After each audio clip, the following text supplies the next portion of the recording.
आज के सेहत संदेश के कार्यक्रम में सभी दर्शकों का हार्दिक अभिनंदन, स्वागत करता हूं। और सेहत संदेश के माध्यम से हर हफ्ते एक आपके लिए उपयोगी जानकारी साझा करने का विषय आपके सामने प्रस्तुत करने का प्रयास करते हैं। भार्गव आयुर्वेदा संस्थान सतत इस प्रयास के माध्यम द्वारा आपको आपके जीवन में तन मन में होने वाले तकलीफों का सही और सटीक समाधान देने के लिए प्रतिबद्धता के साथ कार्य करता है। आज के इस एपिसोड में हम ये जानने का प्रयास करेंगे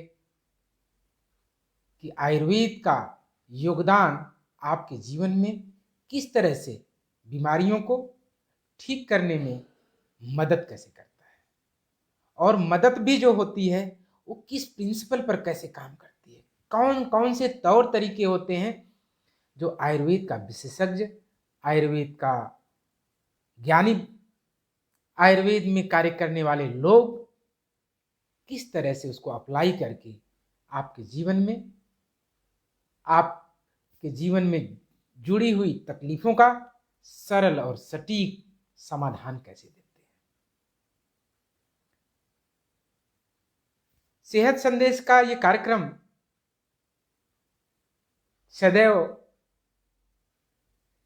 रुचिकर, उपयोगी बनाने का प्रयास किया जाता है, क्योंकि जनसाधारण की समस्याएं अनेक प्रकार की हैं। समाधान भी लोग ढूंढ रहे हैं और स्वस्थ होने का प्रयास भी करते हैं, लेकिन विषय वस्तु क्लियर न होने के कारण भ्रांतियों का शिकार हो जाते हैं। उसको कैसे जाने और कैसे निकलें, उससे हम एक प्रश्न उत्तरी संवाद के द्वारा इसका समाधान और सलाह देने का प्रयास करते हैं। जी डॉक्टर साहब, आयुर्वेद के तरीके से रोगी का इलाज कैसे किया जाता है और कौन कौन से बिंदुओं का अवलोकन किया जाता है? आयुर्वेद के तौर तरीके से रोगी का इलाज किन किन तौर तरीकों से किया जाता है, ये बहुत ही रोचक विषय है। आयुर्वेद विशेषज्ञ का विषय है। आयुर्वेद इलाज आयुर्वेद विज्ञान के मौलिक सिद्धांत पर काम करता है, मूल कारणों को समझता है, किस चैनल में किस तरह की विकृति और पैथोलॉजी हो रही है उसको अंडरस्टैंड करता है। और इतना ही नहीं, जो पाथवे ऑफ द डिजीज है, जैसा कहा जाता है, आयुर्वेद त्रिदोष ट्राई एनर्जी प्रिंसिपल पर काम करता है। वात, पित्त, कफ। लेकिन ये आगे भी 5 प्रकार के होते हैं, सब टाइप्स होते हैं। इन सब टाइप्स का अलग अलग फंक्शन और रोल है, और इन्हीं रोल की वजह से शरीर की सभी क्रियाएं सही और सुचारू रूप से चलती हैं।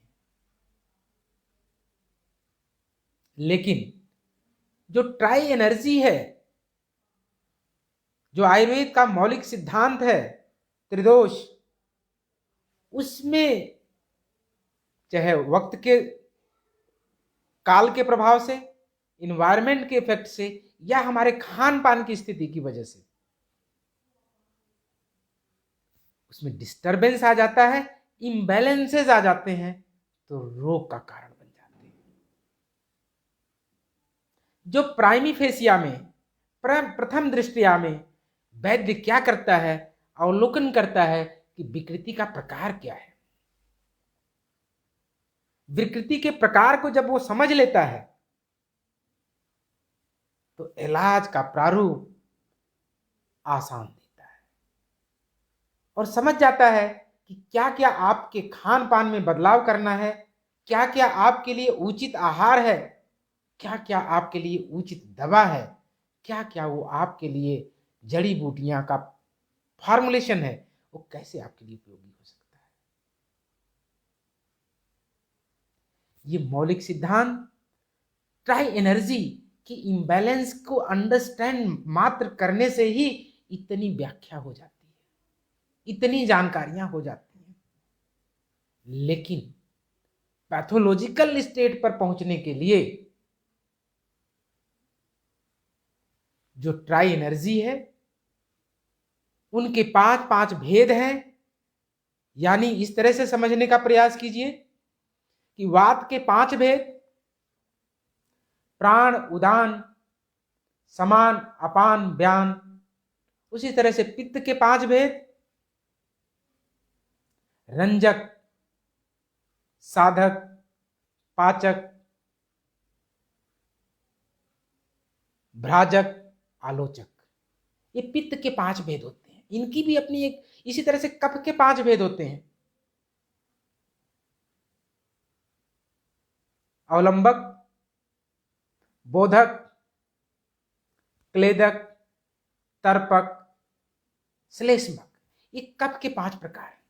इसी तरह से जो 5 सब तीनों ट्राई एनर्जी के प्रकार हैं, वैद्य इनको अंडरस्टैंड करता है।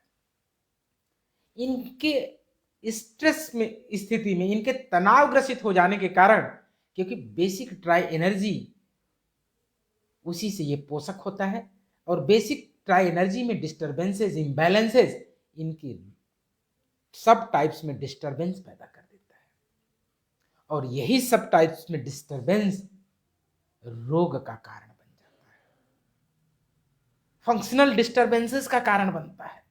पैथोलॉजी में रिपोर्ट नहीं, पैथोलॉजी की रिपोर्ट में कोई फाइंडिंग नहीं होती है, तो भी लक्षणों की वैद्य जो समझने का प्रयास करता है नाड़ी के माध्यम से, वो यही विज्ञान है, वो यही विषय है, जिसको वो समझ जाता है कि कौन सा ट्राई एनर्जी का कौन सा पर्टिकुलर इंग्रेडिएंट, पर्टिकुलर पार्ट जो जीवन की सकारात्मक क्रियाओं को सुचारू रूप से करने के लिए बेहतर अपना योगदान दे रहा है, कौन सा तनाव ग्रसित है, जो पार्ट, जो सब टाइप दोष एनर्जी का, ट्राई एनर्जी का डिस्टर्ब होता है, रोग और पैथोलॉजी उसी से कनेक्टेड होती है। आयुर्वेद का मौलिक सिद्धांत ही करता है। लेकिन इतना ही नहीं, क्योंकि फंक्शनल डिस्टर्बेंसेस हुए, उसके पीछे कारण, रोग का कारण जो बन रहा था, वहां से ये बात समझ में आ जाती है। लेकिन रोग की जगह क्या है? टिश्यू हैं, ऑर्गन्स हैं, चैनल्स हैं, सिस्टम है। जिन इन व्याधियों का प्रकार और जिन व्याधियों का जो है इन्वेजन उस सिस्टम, उस ऑर्गन, उस टिश्यूज पर होता है, वो जो ट्राई एनर्जी है, ट्राई एनर्जी के 5 भेद हैं, इनके डिस्टर्बेंसेस का ही परिणाम है। ये परिणाम स्वरूप रोग का जन्म देते हैं, और रोग उन टिश्यू, उन ऑर्गन्स में और उस सिस्टम में स्थापित हो जाता है, होने लगता है, रुकने लगता है, और कमजोर होने लगता है, और वहीं पैथोलॉजी डेवलप हो जाती है। यही रोग है। और ये जब रोग नवीन होता है, यानी नया होता है और जल्दी होता है, तो ठीक करना आसान होता है। लेकिन जब पैथोलॉजी पुरानी हो जाती है, पैथोफंक्शनल डिसऑर्डर्स पुराने हो जाते हैं, उस स्थिति में रोग को ठीक करने में आपको भी खान पान में बदलाव, और वैद्य का, कुशल वैद्य का सानिध्य, और अच्छा उसका ज्ञान, उसके आधार पर अच्छी दवा की जरूरत पड़ती है। इस प्रकार की पद्धति आयुर्वेद के जो फंडामेंटल प्रिंसिपल का अवलोकन करके बीमारियों की तह तक पहुंचने की एक कला केवल नाड़ी विज्ञान के माध्यम से आसान और सरल है।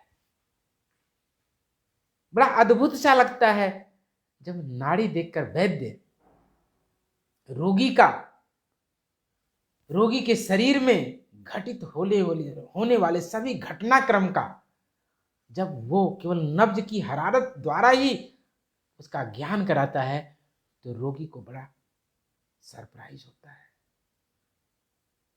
बिना खून लिए, बिना लैब में जांच किए, केवल स्पंदन मात्र से इतनी बड़ी व्याख्या कैसे संभव है?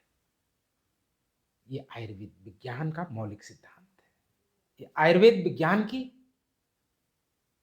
बेसिक कला है और ये सदियों की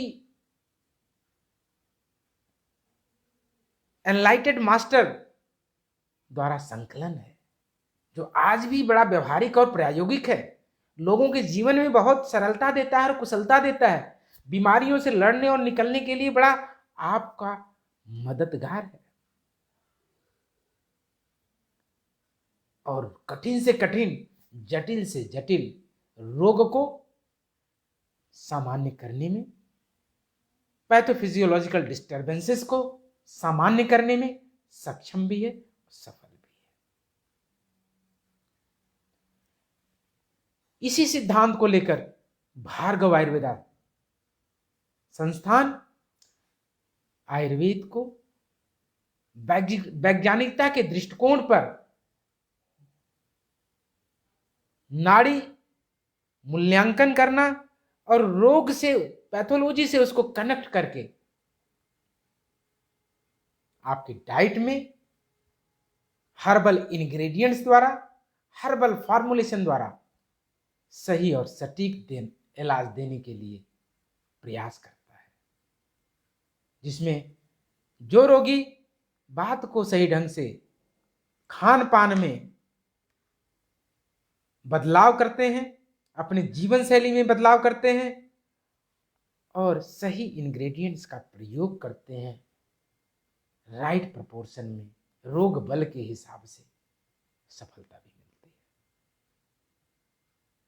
तो आयुर्वेद के माध्यम से जो इलाज करने की विधा है बहुत ही मौलिक है, बहुत ही प्रायोगिक है, बहुत ही सैद्धांतिक है।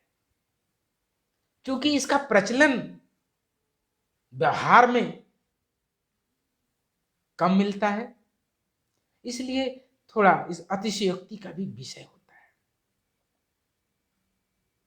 लेकिन ये सोच लीजिए कि आयुर्वेद गागर में सागर जैसा है, बहुत ही आपको जीवन जीने में, स्वस्थ रहने में बड़ा ही मददगार होता है। मल्टीपल सिम्टम्स और डिसऑर्डर्स आपके बॉडी में एग्जिस्ट हो रहे हैं, उसे निकालने में बहुत ही मददगार है। स्थितियों को समझें, कुशल वैद्य और ज्ञानी के मार्गदर्शन में मल्टीपल पैथोजेनेसिस, पैथोफिजियोलॉजिकल डिस्टर्बेंसेस को भी उसके बेसिक कारणों का अवलोकन करवा के डाइट, हैबिट में करेक्शन करते हुए उचित दवा के प्रयोग द्वारा कठिन से कठिन, जटिल से जटिल तकलीफों में भी बहुत आराम मिलता है। जी डॉक्टर साहब, नाड़ी वैद्य नब्ज देखकर शरीर की हालत को कैसे बता देते हैं? यह एक विज्ञान है या कला?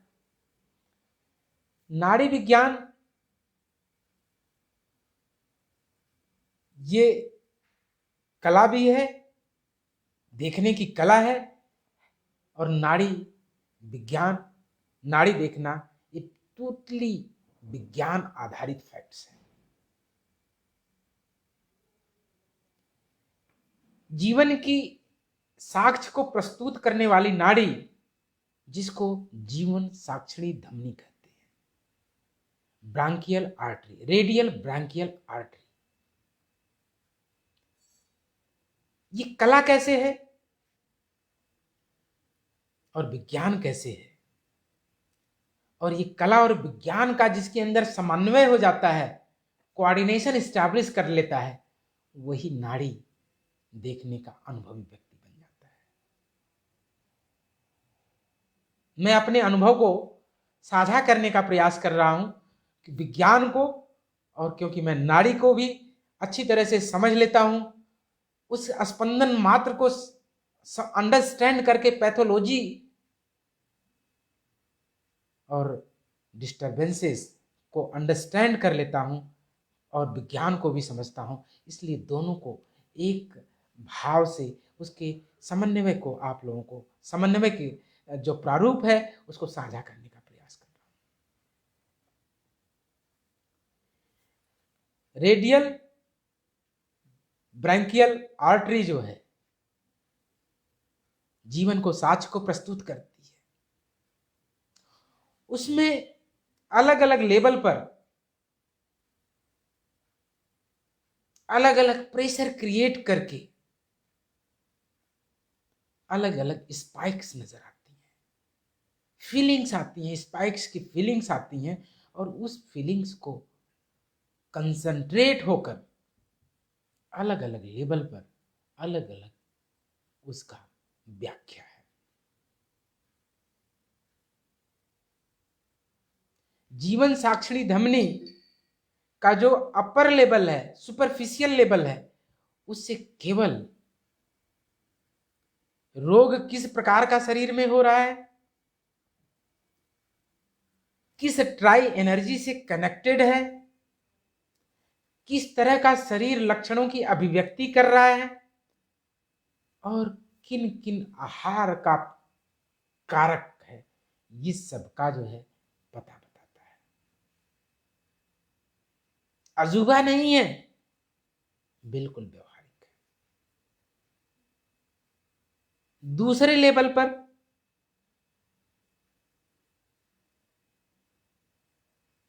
आर्गन्स की स्थिति का पता लगता है, जो हालो आर्गन्स है, जिसमें कैविटी और स्पेस होते हैं, ऐसे आर्गन्स का पता लगता है दूसरे लेवल। उसमें थोड़ा सा जहां नब्ज देखी जाती है, उसमें थोड़ा सा हल्का सा प्रेशर क्रिएट करते हैं, लाइट प्रेशर, बिल्कुल लाइट प्रेशर,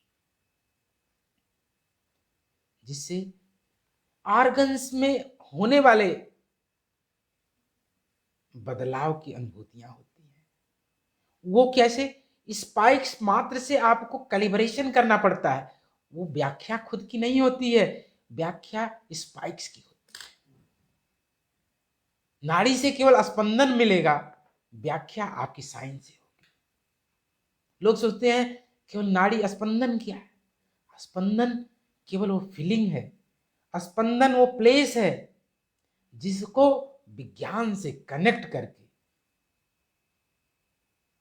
विज्ञान के मूलभूत सिद्धांतों से कनेक्ट करके वैद्य व्याख्या देता है कि आर्गन्स का बिहेवियर क्या है, आर्गन्स बॉडी में कैसे फंक्शन कर रहा है, और किस प्रकार का स्ट्रेस है।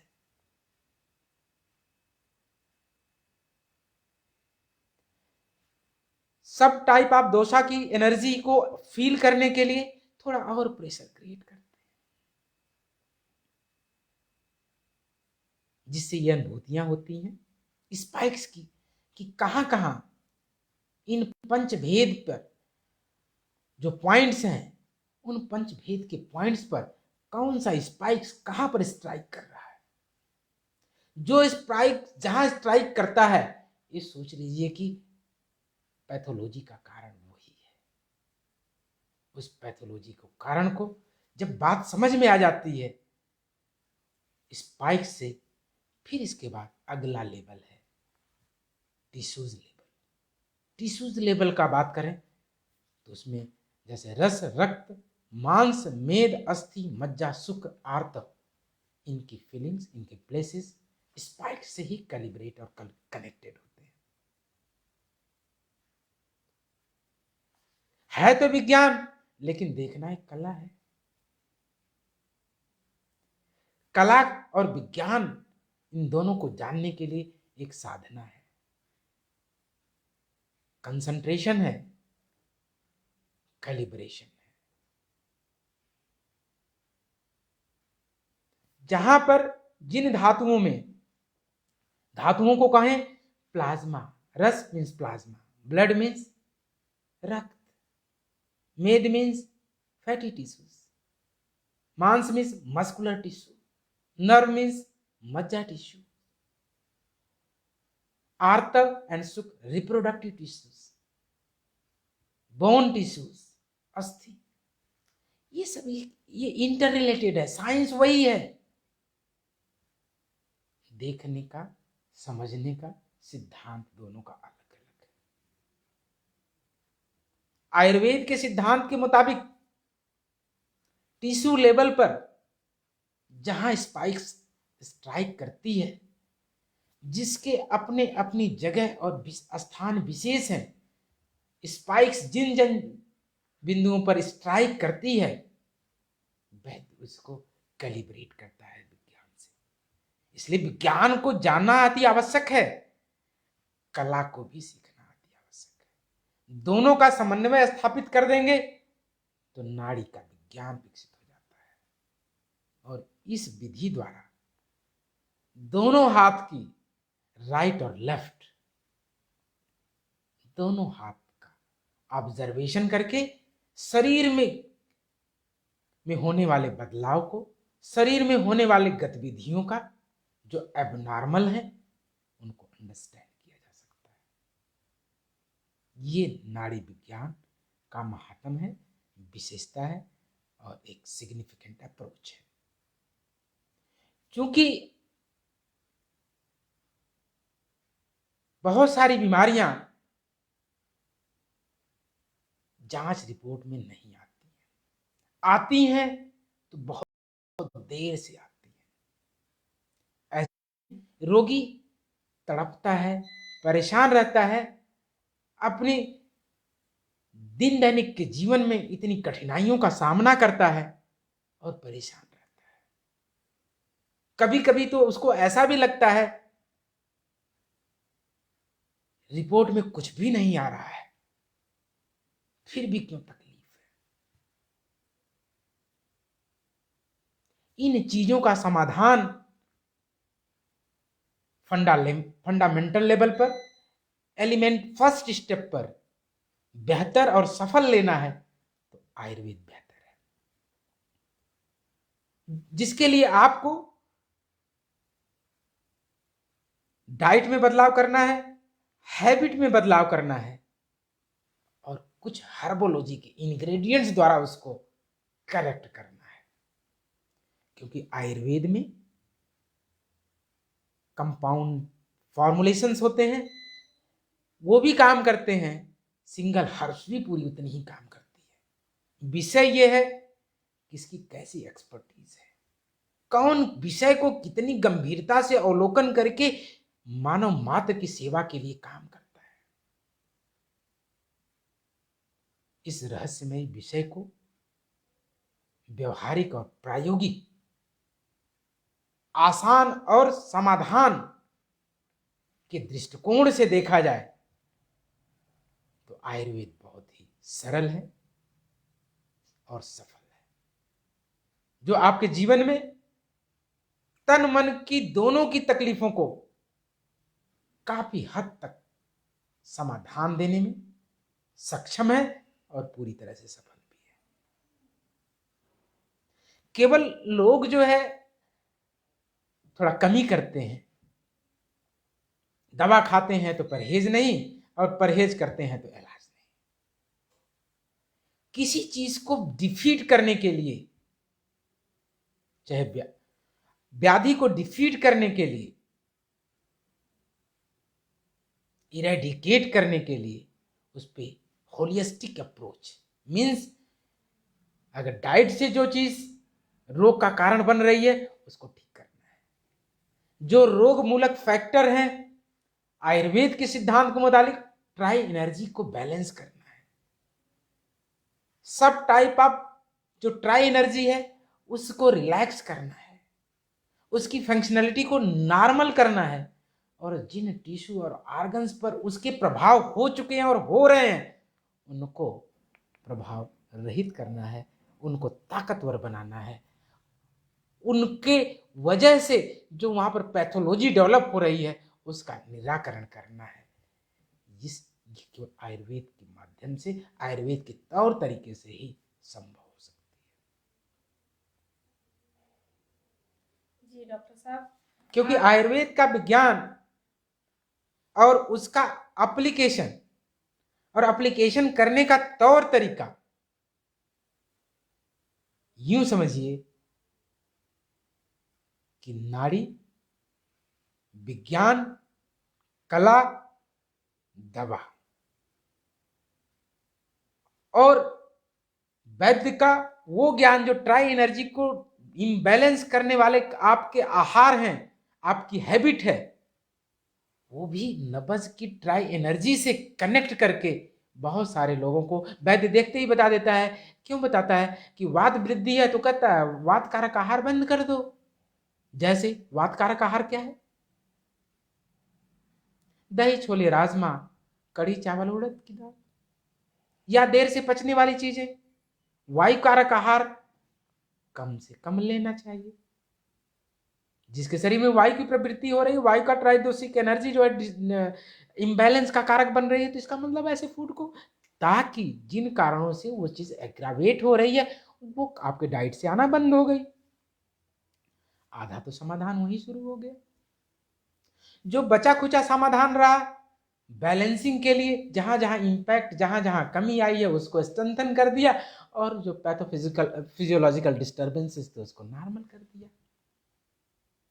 तो शरीर में होने वाली रोगों की हलचल और लक्षण अपने अपने शांत हो जाते हैं। इसीलिए कहा जाता है आयुर्वेद का इलाज हमेशा जड़ पर वार करता है। इतनी होलिस्टिक पॉइंट ऑफ व्यू से रोगों को इलाज करने की जो विधि है वो आयुर्वेद में खास है। आयुर्वेद के सिद्धांत के अनुरूप किया गया इलाज निश्चित रूप से लाभ का कारण बनता है, लाभ देने में, सफल बनाने में, स्वस्थ बनाने में बड़ा सहायक है।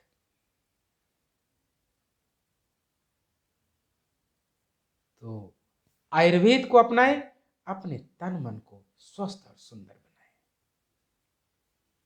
जी डॉक्टर साहब, आपका भी नाड़ी निरीक्षण का काफी अनुभव है। नाड़ी परीक्षण, मूल्यांकन, पैथोलॉजी की जांच से इलाज एवं सफल होता है कैसे? सभी दोस्तों और दर्शकों को, जैसा अभी इन्होंने क्वेश्चन रखा है कि पैथोफिजियोलॉजिकल फाइंडिंग है, मेरा भी पैथोफिजियोलॉजिकल फाइंडिंग है, उनको कैसे नाड़ी से कैसे समझा जाता है, जिसकी व्याख्या अभी किया, लेकिन मैं थोड़ा सा और भी बताने का प्रयास कर रहा हूं, क्योंकि मेरा भी इस फील्ड में अनुभव है, मेरा भी इस फील्ड में लंबे समय की तपस्या और शोध है। मैं इस विषय को यहां तक काम करने का प्रयास कर रहा हूं कि जन जन को आयुर्वेद के माध्यम से उनके घर में उपलब्ध किचन में जो इंग्रेडिएंट है और आहार हैं उसको कैसे, किस तकनीकी द्वारा डिजिटल फॉर्मेट में सबके लिए इतना आसान क्यों नहीं बना दिया जाए कि हर एक व्यक्ति को अपने जीवन में आयुर्वेद को अपनाने में इतनी सहजता हो, इतनी सरलता हो कि व्याधियों का जो बर्डन है, तकलीफों की जो अंबार है, क्यों नहीं खुद अपने लेवल पर ही काफी मैनेज होती रहे। क्योंकि सभी लोग जानते हैं कि आहार एक बहुत बड़ी औषधि है, लेकिन जब हम आहार लेते हैं तो औषधि भाव से नहीं लेते हैं। आहार को आहार की तरह से लेते हैं, लेना भी चाहिए, लेकिन आहार को लेने के तौर तरीके और इंग्रेडिएंट और शरीर की प्रकृति को अंडरस्टैंड करके ही लेना चाहिए। यही कला और यही ज्ञान, इसी विज्ञान को आपको डिजिटल ड्रिवन टेक्नोलॉजी सिस्टम द्वारा भार्गव आयुर्वेदा संस्थान प्रयास कर रहा है कि आप लोग अपने तन मन की समस्याओं का निराकरण सही और आसान अपने ही घर में, अपने ही तौर तरीके से, अपने ही कंफर्ट पर आसानी से लेते रहें, अपने और अपने प्रियजनों को स्वस्थ और सुखी बनाते रहें। विषय यह था कि जो पैथोलॉजी है, रोगों की पैथोलॉजी है, नब्ज से कैसे कनेक्ट होती है, जिसका व्याख्या पहले वाले प्रश्न में बहुत अच्छे सुंदर तरीके से किया। थोड़ा सा इसमें मार्गदर्शन जो अनुभव है अपने दर्शकों को साझा करना चाहता हूं। नब्ज की हरारत मीन्स नब्ज की स्पाइक्स और उसका जो है मोमेंट, उसका स्ट्रेंथ, उसकी जो है कार्यशैली स्पाइक से कनेक्ट करके विज्ञान से उसकी व्याख्या करना, ये वैद्य का काम है, अनुभवी लोगों का काम है, या लंबे समय से जो तपस्या कर रहे हैं इस फील्ड में उनका काम है। ये एक दो दिन का विषय नहीं है, सतत प्रयास का विषय है। जब विषय आप आत्मसात कर लेंगे, रहस्य को समझ जाएंगे, स्पंदन के स्थान और फीलिंग्स को कैलकुलेट करने की क्षमता विकसित हो जाएगी, और जिस अंग विशेष और टिश्यू में जो एबनॉर्मेलिटी हो रही है उसको कनेक्ट करने की क्षमता विकसित हो जाएगी, तो इलाज देना कठिन नहीं है। इसीलिए आप बहुत सारे लोगों से कहे सुने भी अक्सर मिलता होगा या सुने होंगे कि किसी के यहाँ जाते हैं, वो नब्ज देखते हैं, नब्ज देख के ही बिना कुछ पूछे ही सब कुछ बता देते हैं। आपके लिए एक आश्चर्य है, लेकिन वैद्य के लिए कला और विज्ञान है।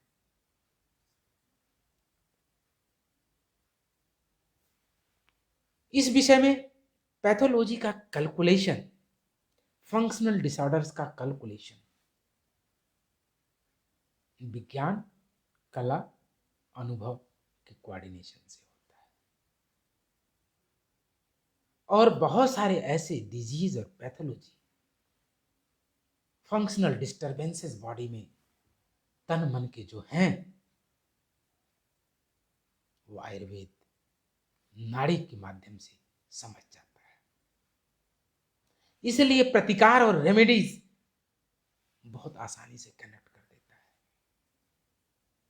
क्योंकि रूट काज जब पता लग जाए, रोग क्यों हो रहा है अगर वो समझ में आ जाए, कौन कौन से कारण है वो पता लग जाए, तो समाधान तो व्यक्ति खुद निकाल लेता है, और निकालने में थोड़ी उस असहज महसूस करता है तो एक्सपर्ट की राय द्वारा उसको आसान कर सकता है। इस तरह से आयुर्वेद काम करता है। आयुर्वेद की ये एक विशेषता है, आयुर्वेद का एक महत्व है। आयुर्वेद का विज्ञान व्यक्ति को स्वस्थ रखने की कला सिखाता है, स्वस्थ रखने का मार्गदर्शन करता है, स्वस्थ रहने और सुंदर बने रहने के लिए हमेशा आपको मार्गदर्शन और टिप्स बताता है। लेकिन इतना ही नहीं, रोग हो भी गया है तो उसका भी पूरा समाधान देता है। इसलिए आयुर्वेद अपनाएं, अपने और अपने प्रियजनों को स्वस्थ और सुखी और सुंदर बनाएं। भार्गव आयुर्वेदा संस्थान नब्ज की वैज्ञानिकता के आधार पर कठिन और जटिल रोगों का समाधान देने के लिए काम करता है, और आपके जीवन में हेल्प करता है, ताकि जो बर्डन ऑफ डिजीज है, बंच ऑफ सिम्टम्स हैं, जिन को शरीर आप रोज अनुभव करता है, उन तकलीफों को कम करता है। आयुर्वेदा की अप्रोच होलिस्टिक है, वैज्ञानिक है। आप थोड़ा आप बदलाव करना है, अपने जीवन में बदलाव करना है, प्रकृति का सानिध्य लेना है, प्राकृतिक ऊर्जा का सही तरीके से डाइट के माध्यम से, औषधि के माध्यम से समन्वय करके रोग पर वार करना है, जिंदगी को आसान करना है, स्वस्थ को प्राप्त करना है और ऊर्जित होकर खुशहाल जिंदगी को जीना है।